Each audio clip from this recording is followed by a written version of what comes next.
بسم اللہ والحمد للہ والصلاة والسلام علی رسول اللہ وبعد۔ یہ شخص ذہنی طور پر ایک شبہ کا شکار ہے، اور اسے بتایا جائے کہ جس ملک میں ہم رہتے ہیں، پاکستان میں، یہاں صحیح عقیدے اور صحیح منہج اور صحیح عمل کے حاملین جو لوگ ہیں وہ اہل الحدیث ہیں۔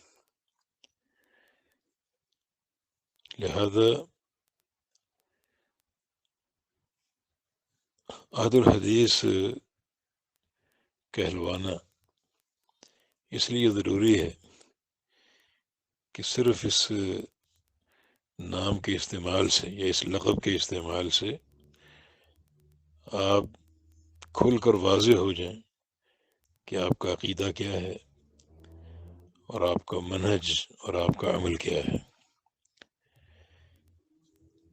صحابہ کرام کے دور سے یہ لفظ چلا آ رہا ہے، پھر تابعین کے دور میں، اتباع تابعین کے دور میں، اور تمام محدثین تقریباً اس لفظ کو استعمال کرتے ہیں۔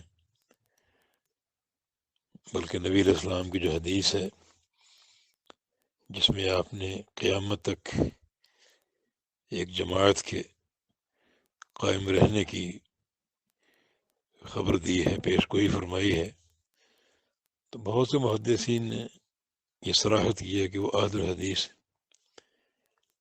یہ قول بہت سے محدث، امام احمد بن حنبل کا ہے، اور عبداللہ بن مبارک کا ہے، اور علی بن مدینی، یزید بن ہارون وغیرہ کا یہ قول کتب میں موجود ہے کہ اس جماعت سے مراد اہل الحدیث۔ اس لقب کو فرقہ بندی نہیں کہا جا سکتا،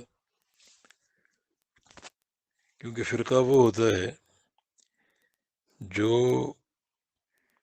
کتاب و سنت سے ہٹ کر کسی شخصیت کو اپنا امام مان کر علیحدہ ہو جائے تو وہ فرقہ بن گیا۔ چنانچہ جتنے بھی دوسرے حضرات ہیں وہ اسی طرح ہیں، وہ کسی شخصیت کے پیروکار ہیں، تو اس شخصیت کے پیروکار ہونے کی بنا پر وہ فرقہ بن گئے۔ لیکن جو اللہ اور اس کے رسول کی بات مانتا ہے، کتاب و سنت سے براہ راست احکام لیتا ہے، اس کو فرقہ نہیں کہا جا سکتا، وہ اصل جماعت۔ تو اہل الحدیث کہلوانے میں قطعاً فرقہ بندی نہیں ہے، جیسا کہ ہم نے عرض کیا کہ صحابہ کے دور سے یہ لقب اور یہ نام چلا آ رہا ہے، اور آج تک بھی الحمدللہ موجود ہے۔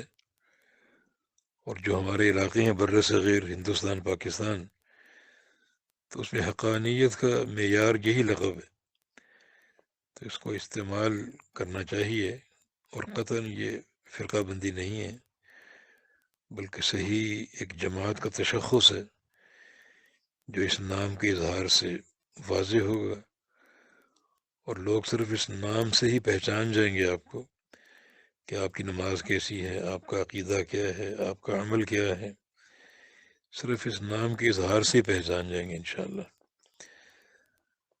تو مزید بھی وضاحت ہو سکتی ہے، اگر کوئی اشکال ہو تو بتائیے گا۔ بارک اللہ فیکم۔ السلام علیکم ورحمۃ اللہ۔